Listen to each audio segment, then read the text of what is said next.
Okay, अब ये नया चैप्टर स्टार्ट करना है आज, कोऑर्डिनेशन कंपाउंड्स। तो 11th वाले बच्चों के लिए तो गोल्डन अपॉर्चुनिटी है, क्योंकि जिन्होंने ऑर्गेनिक कर रखी है ना, अभी आज फर्स्ट डे उनका बैच स्टार्ट हो रहा है जो तुम्हारा 12th का। तो तुम अगस्त एंड तक के मानना या सितंबर 15 तक तुम्हारा सिलेबस ऑर्गेनिक के अलावा पैक हो जाएगा। तो तुम नेक्स्ट ईयर आसानी से टेस्ट दे सकते हो फुल सिलेबस सितंबर के बाद। तो इसलिए अभी से दिमाग में रखना कि जब तक ये चैप्टर खत्म नहीं होता, बहुत ध्यान सुनना, जब तक चैप्टर खत्म नहीं होता शुरू से लेकर लास्ट तक पढ़ना है। कंसेप्चुअल चैप्टर है, थ्योरी भी है इसके अंदर और कंसेप्ट भी है बहुत सारे, बहुत इंपॉर्टेंट, एंट्रेंस के लिए बहुत इंपॉर्टेंट चैप्टर है। तो बहुत ध्यान सुनेंगे। कुछ सिक्स्थ के बाद, इस सिक्स्थ के टेस्ट के बाद मैं कुछ बच्चों को हटा दूंगा इसमें, जो परफॉर्म नहीं करेंगे ना, तो वो जो टेस्ट में परफॉर्म नहीं करेंगे तो वो हट जाएंगे। इसलिए सिक्स का टेस्ट बहुत सीरियसली देना, जो सिक्स को मैंने टेस्ट बोला हुआ है। सही है। तो अभी हम स्टार्ट करेंगे कोऑर्डिनेशन कंपाउंड्स। एंट्रेंस के लिए मोस्ट इंपॉर्टेंट चैप्टर है। इसके लिए तो तुम्हें बेसिक आना चाहिए, केमिकल बॉन्डिंग जरूर आना चाहिए, और उसको केमिकल बॉन्डिंग आने के लिए periodic properties, chemical bonding chapter जो जरूर आना चाहिए, तो फिर आसानी से हो जाएगा। इलेक्ट्रॉनिक कंफर्मेशन वगैरह लिखना आना चाहिए। तो कोऑर्डिनेशन कंपाउंड्स, कोऑर्डिनेशन कंपाउंड जिसको हम कॉम्प्लेक्सेस कहते हैं, कोऑर्डिनेशन कंपाउंड्स। सही ना। कोऑर्डिनेशन कंपाउंड्स, अगर मैं इसकी बात करूं कि कोऑर्डिनेशन कंपाउंड्स है क्या है, ये एक्चुअल में एडिशन कंपाउंड है। Addition compound clear, addition compounds होते हैं।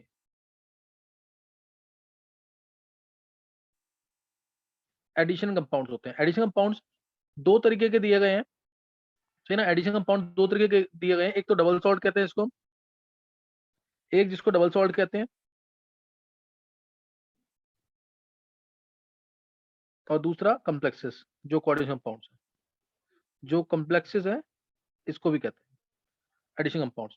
डबल सॉल्ट के एग्जांपल्स और कॉम्प्लेक्सेस के एग्जांपल। कॉम्प्लेक्सेस तो पूरे चैप्टर में पढ़ना है हमें, ये पूरे चैप्टर में पढ़ना है। डबल सॉल्ट मैं थोड़ा सा बता देता हूँ उसके बारे में, क्योंकि इससे रिलेटेड क्वेश्चन भी आते हैं पेपर में। तो पहला डबल सॉल्ट। वेदांत तीन तरह की डबल सॉल्ट कौन सी है वेदांत?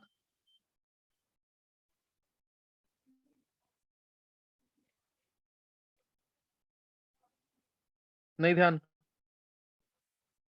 Yuvika? Sir cationic, anionic and neutral. Double salt, double salt देखो, डबल सॉल्ट की एग्जांपल दे रहा हूँ। पहली डबल सॉल्ट की एग्जांपल, पहली डबल सॉल्ट की example carnallite, KCl dot MgCl2 dot 6H2, carnallite. इसमें बोलेंगे कैसे कि जैसे अगर मैंने तुम्हें K प्लस दे दिया, Mg2 प्लस दे दिया, Cl माइनस दे दिया, और बोला कि इसका सॉल्ट क्या बनेगा, इसका सॉल्ट क्या बनेगा? अखिलेश, अखिलेश दो नाम से एंट्री किए क्या? No sir.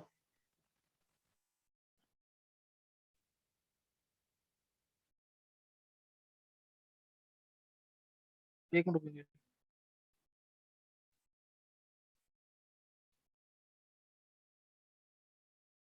चलो, हाँ ये आ गया ना पहला। तो अब इसको इसको देख करके हम बना सकते हैं KCl, K प्लस और Cl माइनस है, तो KCl Mg2 प्लस और Cl minus MgCl2, KCl dot KCl dot MgCl2 dot 6H2, KCl dot MgCl2 dot 6H2। तो ये है कार्नालाइट। कार्नालाइट। अब इससे रिलेटेड जो क्वेश्चंस में है ना, जैसे अगर मैंने तुमसे पूछा इसके अंदर इसका वेंट हॉफ फैक्टर क्या होगा, जिसको समझ आएगा वो करेगा, नहीं तो छोड़ देना बेशक। कुछ कुछ टॉपिक्स हैं जो शायद 11th वाले बच्चों को नहीं पता होंगे। इसमें कौन बताएगा? सोनिया तुम बोलो उसका वेंट ऑफ फैक्टर कितना होगा? सोनिया?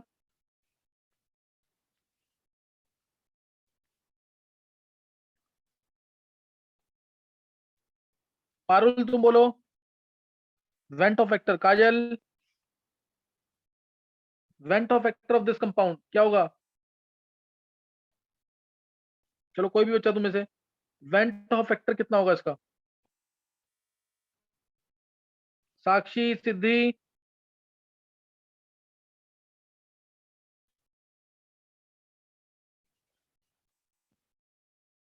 देखो देखो, ये सबको आना चाहिए था। सर 5 देखो, किसने दिया आंसर?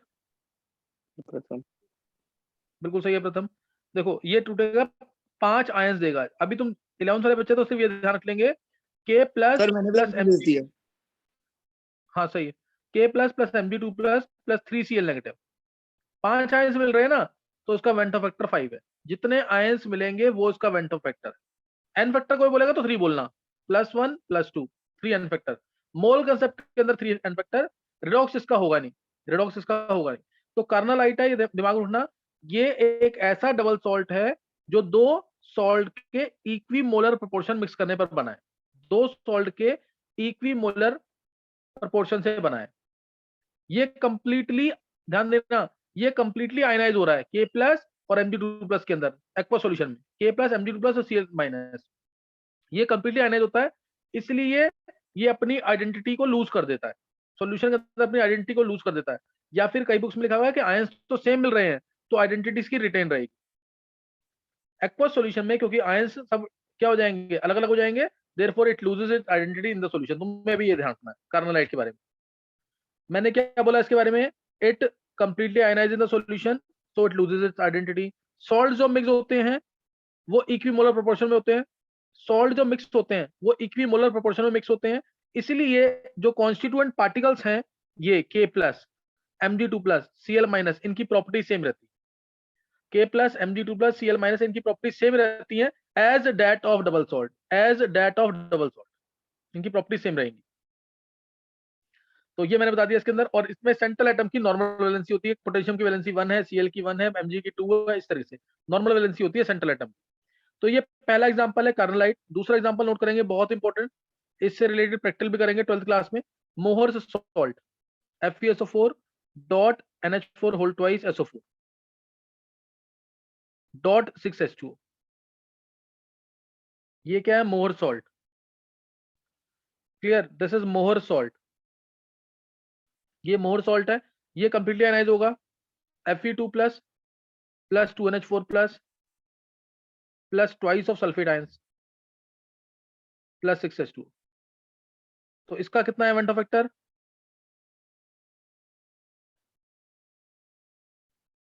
इसका वेंट ऑफ फैक्टर कितना है,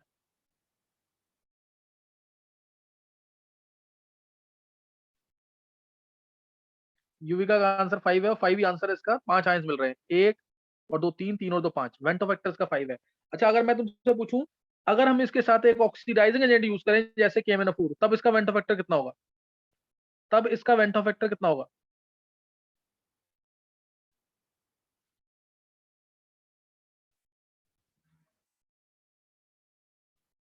देखो, जब अगर हम, कोई भी तुम में से बोल सकता है क्या आंसर इसका, अगर हम इसके साथ एक ऑक्सीडाइजिंग एजेंट यूज करेंगे, नहीं युविका, अगर हम इसके साथ एक ऑक्सीडाइजिंग एजेंट यूज करेंगे तब इसका एन फैक्टर, तब इसका एन फैक्टर क्या होगा, कौन सा ऑक्सीडाइज होगा, तो सिर्फ आयरन +2 जाएगा आयरन +3 के अंदर। तो अब इसका वेंट एन फैक्टर जो है 1 होगा, अब इसका एन फैक्टर 1 होगा। ये याद रखना, मोहर सॉल्ट का एन फैक्टर 1 है विद ऑक्सीडाइजिंग एजेंट। 2 बार IIT में क्वेश्चन आ चुका है इसका, इसलिए। जैसे calculate number of moles of KMnO4, calculate number of moles of KMnO4 required to oxidize, required to oxidize 3.92 gram of more salt. कोई फॉर्मूला नहीं दिया, कुछ नहीं दिया, 3.392 इसका वेट है, 392 इसका वेट है। Calculate number of moles of KMnO4 required to oxidize 3.92 gram of more salt. बताओ आंसर क्या आएगा।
हाँ, बोलना किसी को आंसर।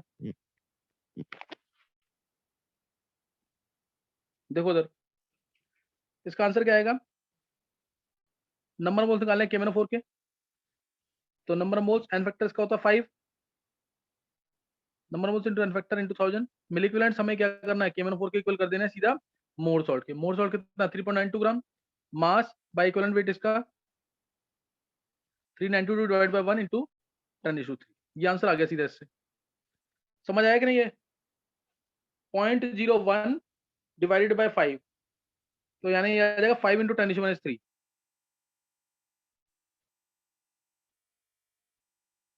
किसी ने निकाला था आंसर ये?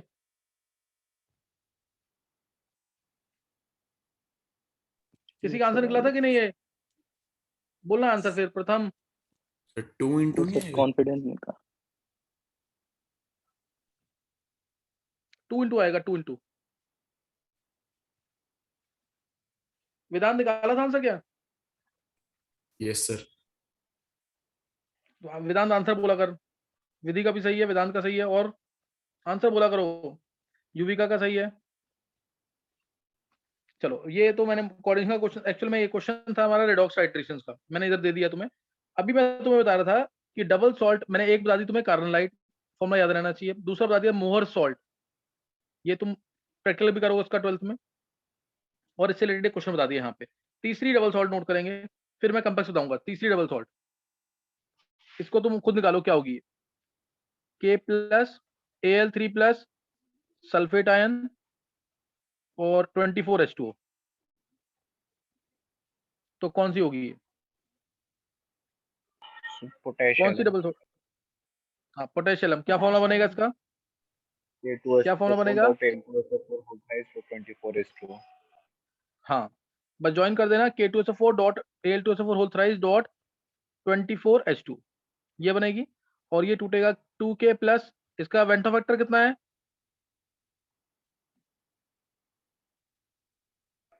8। हाँ, 8 आ जाएगा इसका, बिल्कुल सही है। 8 आ जाएगा इसका वेंटो factor. 2K plus 2Al3 plus plus 4SO4 2 negative. 8 ions मिल रहे हैं, 4 2 6 और 2 8। और इसका अगर मैं एन फैक्टर पूछूं मोल कंसेप्ट पे, तो क्या आएगा?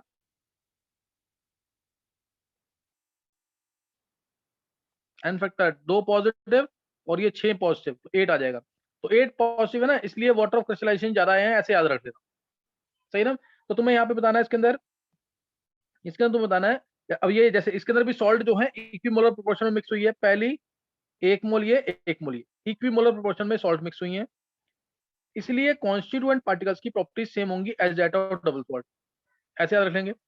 ये कंप्लीटली आयनाइज हो जाती है सॉल्यूशन के अंदर, कंप्लीटली आयनाइज हो गई सॉल्यूशन के अंदर, इसलिए लूजेस इट्स आइडेंटिटी। इस सॉल्ट के अंदर मेनली आयनिक बॉन्ड्स हैं, आयनिक बॉन्ड्स हैं, इसलिए ये सॉलिड स्टेट में जनरली एग्जिस्ट करेगी, जनरली सॉलिड स्टेट में एग्जिस्ट करेगी। लास्ट इसके अंदर एटम की, सेंट्रल एटम की नॉर्मल वैलेंसी होती है, सेंट्रल एटम की नॉर्मल वैलेंसी होती है। ये 7 पॉइंट्स बोले मैंने डबल सॉल्ट के बारे में, 7 पॉइंट्स याद रहने चाहिए। ये कौन बोल देगा? युविका एक बार बोलोगे पॉइंट्स? ये 7 points Yuvika. Yes, sir. Sir, it ionizes completely and loses its identity. Salts are, it is formed by the mixing of salts in equimolar proportion, and the central metal ion has normal valency. और generally ये S और P block के element से बनता है। S और P block के element देखो, ये एस ब्लॉक, पोटेशियम क्या है? S block, aluminium P block, D block के बहुत कम होते हैं, एस और पी ब्लॉक के एलिमेंट से ही बनेगा ये।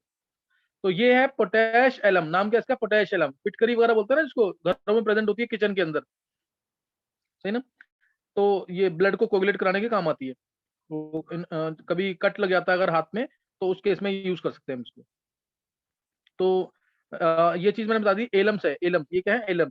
अब ध्यान देंगे इधर, इधर के की जगह कोई भी अल्कली मेटल आ सकता है। जैसे मैंने पोटेशियम लिया, यहाँ पे सोडियम आ सकता है, पोटेशियम तो आया हुआ है, रुबिडियम आ सकता है, सीजियम आ सकता है।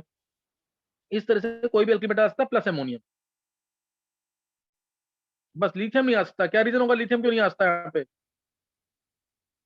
स्मॉल साइज स्मॉल साइज है, बड़े सल्फेट, स्मॉल साइज है, बड़े सल्फेट आयन को संभाल नहीं पाएगा, बड़े सल्फेट आयन को संभाल नहीं पाएगा, इसलिए लिथियम नहीं आएगा। सही ना। अल्कली मेटल्स कोई भी आ सकता है except lithium because of its small size. ऐसे ही एल्यूमिनियम की जगह पे, एल्यूमिनियम है Al3+, इसकी जगह पर, एल्यूमिनियम की जगह पर क्या क्या आ सकता है, Fe3+, Al3+, CO3+, Ga3+, Cr3+, Mn3+, ये कोई भी आ जाएगा, सही ना। ये कोई भी आ सकता है इसकी जगह पे, सही ना, इसकी जगह पे कोई भी आ सकता है यहाँ पे। तो ये कर लेंगे, ये याद है ना सबको, इसका तरीका भी मैंने बताया होगा। इसका तरीका याद करने का क्या है, निमोनिक्स क्या है इसके, फिलहाल कोई गाकर मनाए, है ना, फिलहाल कोई गाकर मनाए। तो इसको ऐसे याद कर लेना, इसके क्वेश्चन पूछे हुए हैं। जैसे अगर आयरन 3+ आ जाता है तो बोलेंगे फेरिक एलम, क्रोमियम 3+ आ गया तो बोलेंगे क्रोम एलम, इस तरह के ये इनके नाम होंगे। तो ये यहाँ पे हमने कर लिया डबल सॉल्ट की डिटेल पूरी। डबल सॉल्ट क्या है, salt which is made, salt which is formed by mixing two salts in equimolar proportions, constant particles की प्रॉपर्टी सेम होगी as that of double salt. फिर दूसरा ये आ गया, इसके अंदर मेनली आयनिक बॉन्ड्स हैं तो सॉलिड स्टेट में एग्जिस्ट करता है। इसके बाद ये कंप्लीटली आयनाइज कर जाएगा, इसलिए लूज कर देगा अपनी आइडेंटिटी। कंप्लीटली आयनाइज करेगा तो आइडेंटिटी को लूज कर देगा। इसमें सेंट्रल एटम की नॉर्मल वैलेंसी होती है और ये s और p ब्लॉक के एलिमेंट से जनरली मिलकर बनता है। तो ये डबल सॉल्ट की डिटेल मैंने दे दी। अब मैं तुम्हें बताऊंगा कोऑर्डिनेशन कॉम्प्लेक्स, क्योंकि दोनों में डिफरेंस आ सकता है स्कूल के अंदर, डिफरेंस क्या दोनों के अंदर। Next it is coordination complex. Coordination complex के अंदर मैं एक एग्जांपल ले रहा हूं से NiCN, या एक और इजी एग्जांपल K2NiCN4, K2NiCN4, ये इसका स्ट्रक्चर है।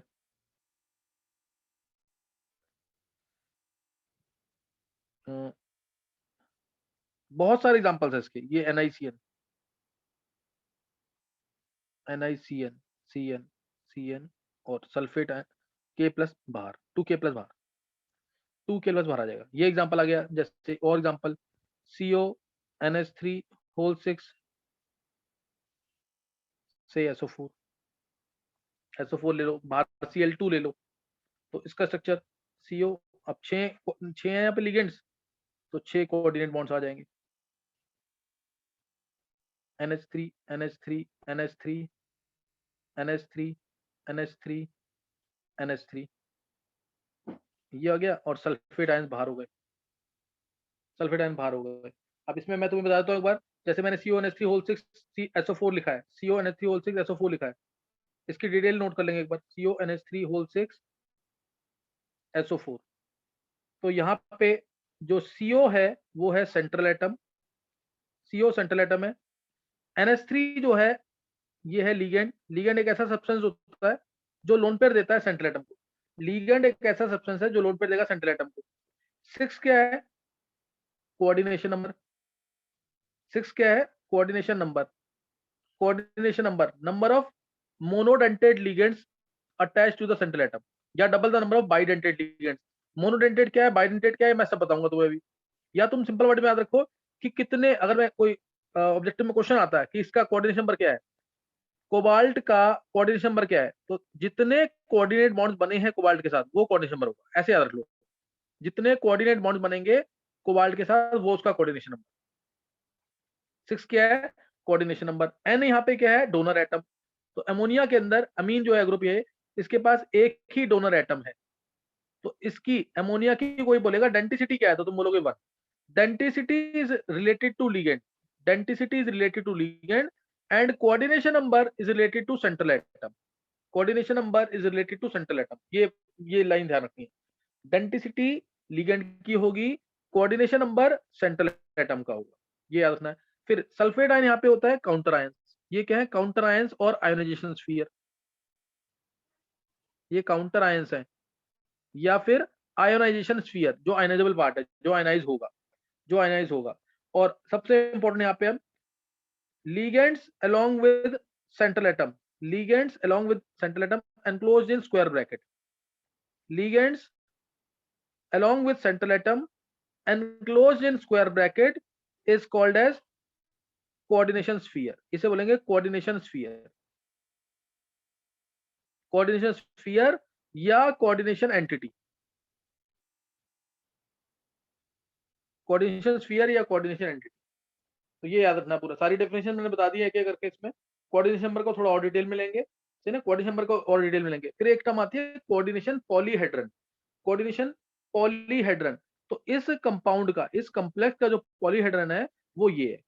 अगर हमने लिगेंड्स की पोजीशन स्पेसिफाई कर दी, है ना, अगर हमने लिगेंड्स की पोजीशन स्पेसिफाई कर दी, यानी spatial arrangement of the ligand, SPATIAL, spatial arrangement of the ligands along with central atom, then that is called as coordination polyhedron। यानी coordination sphere और polyhedron एक ही बात है एक तरीके से, बस हमने लिगेंड की पोजीशन को स्पेस में शो कर दिया, तो वो क्या हो जाएगा, कोऑर्डिनेशन पॉलीहेड्रन। क्लियर? तो ये मैंने टर्म्स यहाँ पे एक्सप्लेन कर दिए हैं। अब इसके अंदर जो सॉल्ट मिक्स होंगी, सॉल्ट जो मिक्स होंगी इसके अंदर, कोई भी सॉल्ट लेंगे जो मिक्स होंगी वो इक्विमोलर प्रोपोर्शन में जनरली नहीं होती हैं, क्या पता हो जाए, है ना, जनरली नहीं होती है।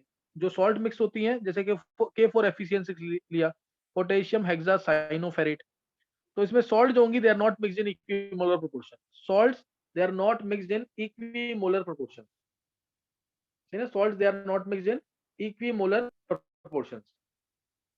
तो ये तुम्हें ध्यान रखना इसके अंदर। तो सॉल्ट्स इक्विमोलर प्रोपोर्शन में नहीं है तो कॉन्स्टिट्यूएंट पार्टिकल्स की प्रॉपर्टीज सेम नहीं होंगी as that of double salt. दूसरा, ये कंप्लीटली आयनाइज नहीं करता, ये टूटेगा तो क्या देगा, जो कोऑर्डिनेशन स्फीयर वाला पार्ट है वो तो टूटता ही नहीं है, वो टूटेगा नहीं, तो कोऑर्डिनेशन स्फीयर वाला पार्ट टूटेगा नहीं, does not lose its identity in the solution. ये कंप्लीटली आयनाइज नहीं होता है, इसलिए अपनी आइडेंटिटी को लूज नहीं करेगा, therefore does not lose its identity in the solution. ये बता दिया। इसके अंदर मेनली कोऑर्डिनेट बॉन्ड्स होते हैं, अंदर कोऑर्डिनेट और डेटिव बॉन्ड्स होते हैं इसके अंदर। आयनिक बॉन्ड्स भी है, K+K FeCN6 4 नेगेटिव के साथ आयनिक बॉन्ड भी है, लेकिन मेनली कॉम्प्लेक्स पार्ट के अंदर कोऑर्डिनेट और डेटिव बॉन्ड होते हैं, इसलिए ये एक्वस फॉर्म में और सॉलिड फॉर्म में दोनों में एग्जिस्ट करता है। एक्वस फॉर्म में और सॉलिड फॉर्म में दोनों में एग्जिस्ट करेगा ये। और सेंट्रल एटम की इसके अंदर दो तरीके की वैलेंसी होती है, प्राइमरी वैलेंसी और सेकेंडरी वैलेंसी। ये सब पढ़ेंगे वर्नर थ्योरी के अंदर। जैसे डबल सॉल्ट के अंदर एक ही तरीके की वैलेंसी थी, कौन सी थी, प्राइमरी, एक ही वैलेंसी थी, नॉर्मल वैलेंसी। इसके अंदर सेंट्रल एटम की दो तरीके की वैलेंसी होती है, प्राइमरी वैलेंसी, सेकेंडरी वैलेंसी।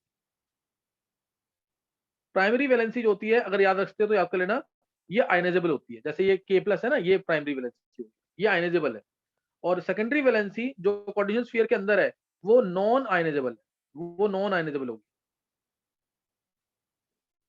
ये नॉन आयनाइजेबल होगी। प्राइमरी वैलेंसी को बस इतना ध्यान रख लेना, आगे जाकर डिटेल दूंगा। इसको हम आजकल ऑक्सीडेशन स्टेट भी कहते हैं और इसको हम कहते हैं coordination number. Coordination number, primary valency एक तरह से नॉन डायरेक्शनल है और सेकेंडरी वैलेंसी क्या है, डायरेक्शनल। इसकी डायरेक्शन है ना स्पेस के अंदर, जो CN है 6 जो है 6 यहाँ पे सेकेंडरी वैलेंसी है और प्राइमरी वैलेंसी ऑक्सीडेशन स्टेट होगी यहाँ पे, और ये डायरेक्शनल है क्योंकि CN की डायरेक्शन होगी 6 जगह, समझ गए कि नहीं। तो ये मैंने यहाँ बता दिया तुम्हें, कोऑर्डिनेशन कॉम्प्लेक्स और डबल सॉल्ट में डिफरेंस आएगा 7 या 8। इसमें जनरली जो कोऑर्डिनेशन कॉम्प्लेक्स है वो D ब्लॉक के एलिमेंट बनेगा, वो S और P के बना था, ये D ब्लॉक के एलिमेंट से बनेगा। तो यहाँ पे डिफरेंस जरूर कर लेंगे, 7 points of differences between coordination complex and double salt, ये जरूर करना, इंपॉर्टेंट चीज है यहाँ पे। चलो अब नेक्स्ट नोट करेंगे इसमें आगे।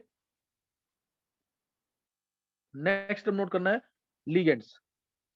नेक्स्ट इंपॉर्टेंट टर्म है लिगेंड, यही डिटेल में चलेगा, फिर इसके नेमिंग, ये डिटेल में चलना टॉपिक। लिगेंड क्या होता है, एक ऐसा सब्सटेंस जो lone pair of electron donate करेगा। लिगेंड क्या है, एक ऐसा सब्सटेंस जो lone pair of electron donate करेगा सेंट्रल एटम को। मैंने एग्जांपल तुम्हें दे दिया NH3 क्या करेगा, लोन पेयर डोनेट करेगा। एक लोन पेयर है ना इसके पास, यानी इसके पास एक डोनर एटम है, तो ये मोनोडेंटेट है, मोनोडेंटेट और unidentate, which is only ligand क्या है, substance which donates a pair of electron. और मोनोडेंटेट क्या होगा, ऐसा लिगेंड जिसकी डेंसिटी 1 है, जिसके पास एक डोनर एटम, वो मोनोडेंटेट ऐसा सब्सटेंस जिसके पास एक डोनर एटम है, तो वो मोनोडेंटेट। जैसे NH3 N है, H2O O है। अच्छा, NH3 का नाम जरूर याद रखना, इसका नाम हम यूज करेंगे एज ए लिगेंड, इसका नाम यूज करेंगे अमीन, ए छोटा लिखना है अमीन। और स्पेशल केस है, IIT में क्वेश्चन भी आया हुआ है, अमीन की स्पेलिंग में डबल M लगाना है, अमीन की स्पेलिंग में डबल M लगाना है। स्पेलिंग की वजह से गड़बड़ हुई थी पेपर के अंदर, सिर्फ अमीन की स्पेलिंग में डबल M आएगा, डबल M, अदरवाइज इसी की स्पेलिंग में। अदरवाइज CH3NH2 आ जाए, ये भी मोनोडेंटेट है, एक ही डोनर एटम है N, इसमें सिंगल M आएगा, इसमें सिंगल M आएगा, मिथाइलमीन में सिंगल M। और कुछ भी आ जाए सब में सिंगल M आएगा। सिंगल, यहाँ पे डबल M है ना, A डबल M, यहाँ पे सिंगल M आएगा मिथाइलमीन में। ये aqua H2O aqua charge 0, methylamine charge 0। इसके अलावा अमोनिया अमीन ले लिया मैंने, अब मैं ले रहा हूँ NH2 माइनस, इसका नाम होगा चार्ज -1 है एमाइडो। नाम याद करने हैं सारे ये, एमाइडो, NH2 माइनस एमाइडो हो गया। फिर NH2 माइनस ये होगा इमिडो, इसका नाम इमिडो होगा। अच्छा, यहाँ पे याद रख लेंगे जितने भी नेगेटिव लिगेंड्स हैं सबके आगे O आएगा लास्ट में। जितने भी नेगेटिव लिगेंड्स हैं सबके आगे O आएगा, जितने भी पॉजिटिव लिगेंड्स हैं सबके आगे EM आएगा, IUM। सबके आगे क्या आएगा? EM, IUM। NH2 minus amido, NH2 minus imido, और N3 माइनस नाइट्रिडो, N3 माइनस नाइट्रिडो, ठीक है ना। N3 माइनस क्या आएगा? नाइट्रिडो। तो ये याद रखना इसके अंदर। इसके अलावा इसके अलावा लिया H2O लिया था, OH माइनस ले लो। OH आयंस हाइड्रोक्सिल आयंस होते हैं, इसका नाम होगा हाइड्रोक्सो। ध्यान रखना, हाइड्रोक्सो नाम होगा इसका, O आना है। जितने भी नेगेटिव लिगेंड सबके आगे O, जितने भी पॉजिटिव लिगेंड सबके आगे EM, हाइड्रोक्सो, सही ना, हाइड्रोक्सो। और N3 माइनस ये लिया ना, एक N3 माइनस दूसरा होता है N3 माइनस, क्या नाम है इसका? एजाइडो, इसका एजाइडो। O2 माइनस ऑक्साइडो, ऑक्सो भी यूज करते हैं, ऑक्साइडो भी यूज करेंगे, ऑक्सो, चार्ज -2। फिर इसके अलावा F minus fluorido, Cl minus chlorido, Br minus bromido, I minus iodido या आयोडो। पहले यूज करते थे फ्लोरो क्लोरो ब्रोमो आयोडो, उसमें भी वो आ रहा है। आजकल यूज कर रहे हैं फ्लोरिडो क्लोरिडो ब्रोमिडो आयोडिडो, ये यूज करेंगे हेलोजेंस के लिए। ये सब क्या है? Monodentate, all these are monodentate ligand, ये सब मोनोडेंटेड है। इसके अलावा ऑर्गेनिक लिगेंड्स आ सकता है, जैसे पायरिडीन, पायरिडीन PY से नोट करेंगे, चार्ज 0। तो ये मोनोडेंटेड लिगेंड है, ये ऑर्गेनिक लिगेंड में काउंट हो जाएगा, है ना। इसके अलावा बहुत इंपॉर्टेंट लिगेंड्स है, बहुत इंपॉर्टेंट लिगेंड ध्यान देंगे। जैसे मैंने लिया CN माइनस बताया, साइनिडो या साइनो, CN माइनस। अब इसी का दूसरा बनता है NC माइनस, एक में C डोनेट करेगा तो एक में N डोनेट करेगा, एट ए टाइम एक ही डोनेट करेगा, एट ए टाइम एक ही डोनेट करेगा, ये याद रखना। C के पास भी हालांकि लोन पेयर है और N के पास भी लोन पेयर है, C के पास भी लोन पेयर, N के पास भी लोन पेयर, लेकिन एक टाइम पे एक ही डोनेट करता है, क्योंकि दोनों अगर डोनेट कर देंगे, क्यों दोनों, जिसने पढ़ा वो बता देगा आंसर, दोनों क्यों नहीं डोनेट करते? तो 3 की रिंग बन जाती है। हाँ, 3 की रिंग बन स्टेरिक जाएगी इंडेंस और हो उसमें जाएगी। बहुत ज्यादा स्टीरिक स्ट्रेन बढ़ जाएगा, सही ना, एंगल स्ट्रेन ज्यादा आ जाएगा, स्ट्रेन ज्यादा आ जाएगा। इस वजह से एक टाइम पे एक ही डोनेट करेगा। है इसके पास 2 डोनर एटम, लेकिन है ये मोनोडेंटेड, 2 डोनर एटम है तब भी ये मोनोडेंटेड है, ये ध्यान रखना इसके अंदर। ऐसे ही दूसरा एग्जांपल लिया मैंने NO2 माइनस, इसका नाम साइनो, तो इसका आइसोसाइनो। नाम जरूर याद रखने हैं, साइनो या साइनिडो, आइसोसाइनो या आइसोसाइनिडो। फिर इसके बाद NO2 माइनस है, NO2 माइनस इसको बोलते हैं नाइट्रो, नाइट्रो। और ONO, N डोनेट कर रहा है, इधर O डोनेट करेगा, इसका नाइट्रीटो, नाइट्रीटो, नाइट्रो नाइट्रीटो, नाइट्रो नाइट्रीटो। दूसरे नाम भी है इसके, दूसरे नाम ज्यादा इंपॉर्टेंट है, आजकल ज्यादा यूज हो रहे हैं। इसका नाम है, N डोनेट कर रहा है ना, नाइट्रीटो, पहले दोनों के आगे लिख दो, नाइट्रीटो ये भी, नाइट्रीटो ये भी। इसको बोलते हैं नाइट्रीटो N, तो इसको बोलते हैं नाइट्रीटो O। दोनों एटम्स को लिख देते हैं लास्ट में, नाइट्रीटो N, नाइट्रीटो O। एक और example, SCN minus, SCN minus, NCS minus, SCN minus, NCS minus. SCN minus में S डोनेट कर रहा है, NCS माइनस में N डोनेट कर रहा है। नाम वैसे इसका है थायोसाइनेटो, इसका आइसोथायोसाइनेटो, इसका थायोसाइनेटो नाम है, इसका आइसोथायोसाइनेटो, इसका थायोसाइनेटो, तो इसका आइसोथायोसाइनेटो। लेकिन दूसरा नाम ज्यादा यूज हो रहा है, इसका थायोसाइनेटो S, क्योंकि S डोनेट कर रहा है, इसका थायोसाइनेटो N, क्योंकि इसमें N डोनेट कर रहा है। थायोसाइनेटो S, थायोसाइनेटो N, ये याद रखना चाहिए। मोनोडेंटेड लिगेंड समझ आया कि नहीं है? बहुत सारे हैं भी मोनोडेंटेड, जितना बताया एटलीस्ट इतना पता होना चाहिए।